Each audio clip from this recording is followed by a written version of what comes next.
I am so bloody tired. I did like 3 reviews already this year, so I'm taking a break and I'm doing something nice and chill. And there's nothing more chill than the slow living subgenre of the tumor on the industry that is isekai. Isekai isn't something I normally would be, use the chill because I spend most of my time rage reading the absolutely worst written garbage because I frankly don't have anything better to do with my time. And but there are some that slip through, some that I feel like there's something there.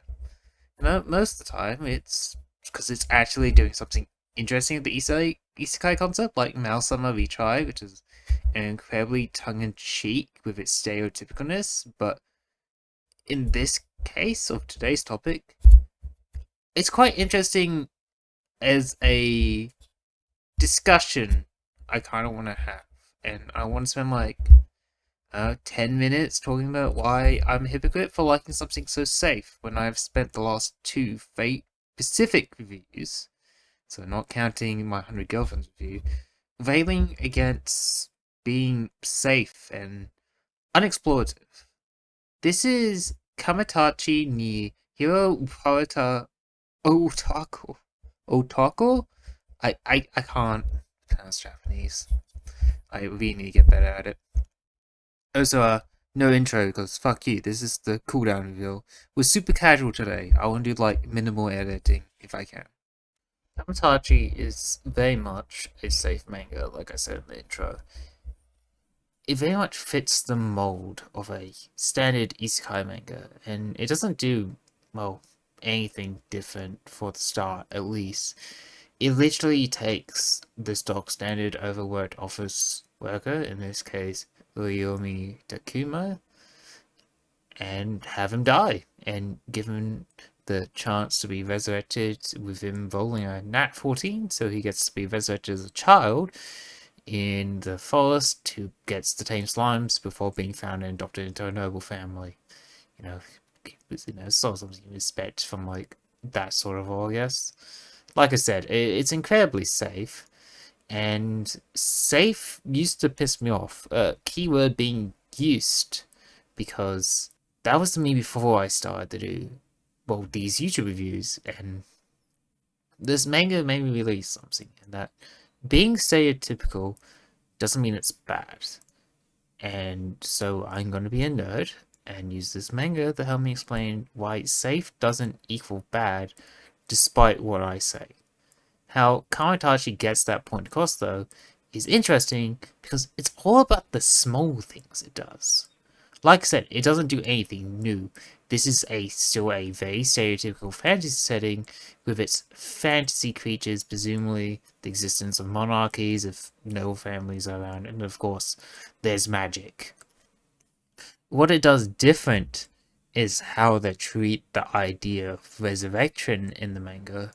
In this case, it's very much the gods taking pity on one's soul, yeah, but in this case, they have justifications. They evolve the idea of a multiverse, of each world having their own gods, and the gods of, well, who are resurrecting a protag in this case, are doing it for two reasons.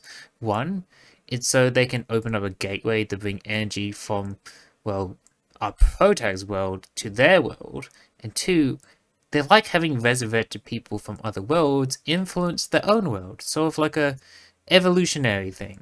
I think as a story device, that's quite neat and justifies the protag being able to achieve the things people of that new world couldn't do before. It makes him special without giving him, well, a gimmick or making him overpowered.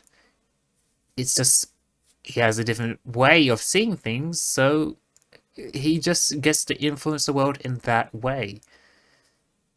What I also like is they keep up with that and occasionally have meetups with the gods and use those meetups as a way to flesh out the world of this story by telling, well, stories about other isekai people and how they influenced this setting.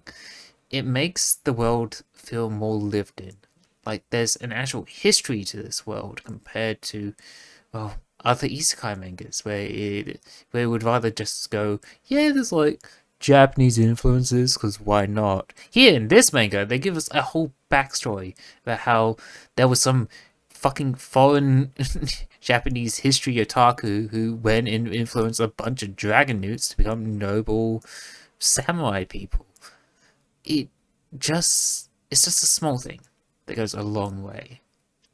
And while on the topic of gods, I love they give an in-universe explanation for Ryumi's original body being so unusual, going about how gods put trials on people in order to bestow blessings on them, but how Ryumi's blessing ended up not helping him in any way in the original world. And having this ongoing thread about Earth's gods, which I won't get into because I want you to read this yourself if you can, if you want to. So I'm not going to try to spoil too much here. But what I really like is it did this one little change, and that's the way it treats resurrection, and did so much of it, it makes the manga feel refreshing and stand out of the crowd, despite being, well, a stereotypical isekai manga. Something I also like is that it's just how wholesome it is. I'll admit that I'm a very soft-hearted person.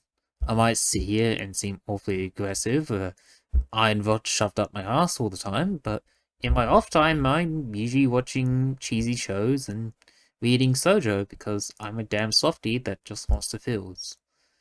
In other words, my opinion for the phone paragraph should be taken with a grain of salt, but I think that this manga has nailed down its wholesome feel.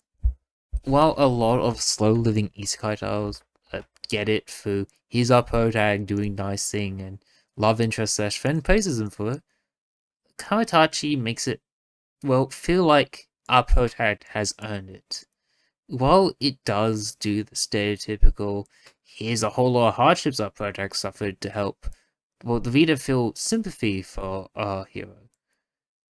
Everyone is so nice, and no one is really antagonistic to him. He earns their respect through his own feats and actions, not just because he's the protagonist. The author really sells him as an earnest man who's always trying to do his best, and the story rewards him with not outlandish gimmicks or problems, but with well-earned love and respect.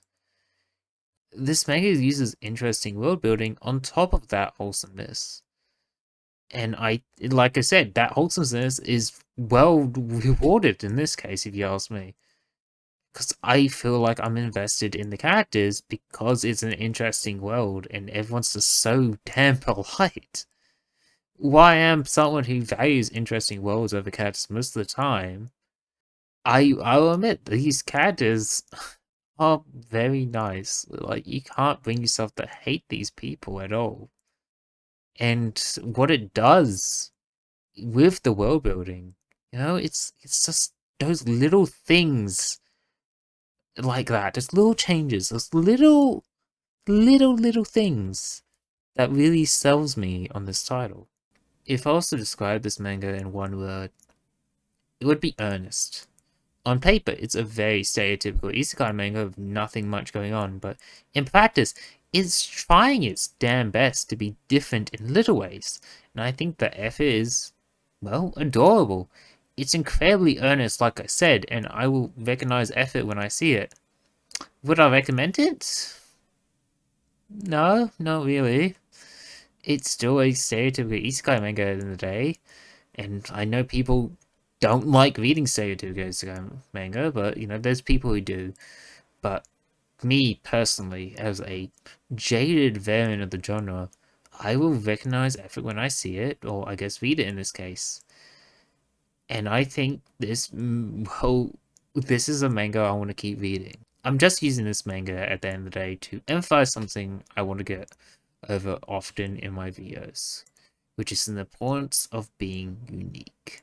I'm always trying to get across that what I look for in manga is brand new experiences, and while I rarely get that, presenting interesting spins or twists on pre-established standards is something I'll look for, but just being different doesn't make you good. This is my problem with a lot of isekai manga, because they go, oh look, the main protagonist is now a vending machine. Oh, isn't that interesting? I'm like, no.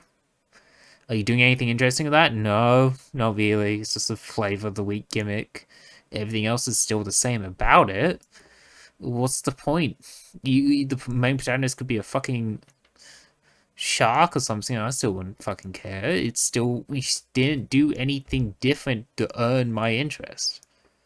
You literally just added like a fucking, it's like fucking Mad Libs. The whole isekai genre is like Mad Libs now. It's like thing became thing, therefore thing happened.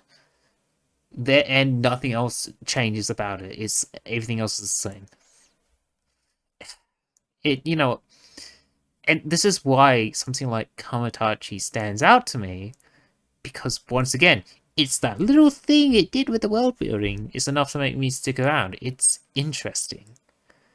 I'm not gonna say it's good. It's not gonna say it's great. I'm not gonna say it's bad. It's interesting. And I like it, and I respect that it did something different. Anyway, that's all I wanted to say, since I was just planning to use this manga to get that point across about, why safe isn't bad. So next time, we're going back to Fate. In the previous review, you may have seen me use this panel to tease what I want to talk about. But now it's Fate related, let me show a more tantalizing teaser. Oh boy, I'm going to have fun talking about this one, seeing my history with this particular branch of the franchise.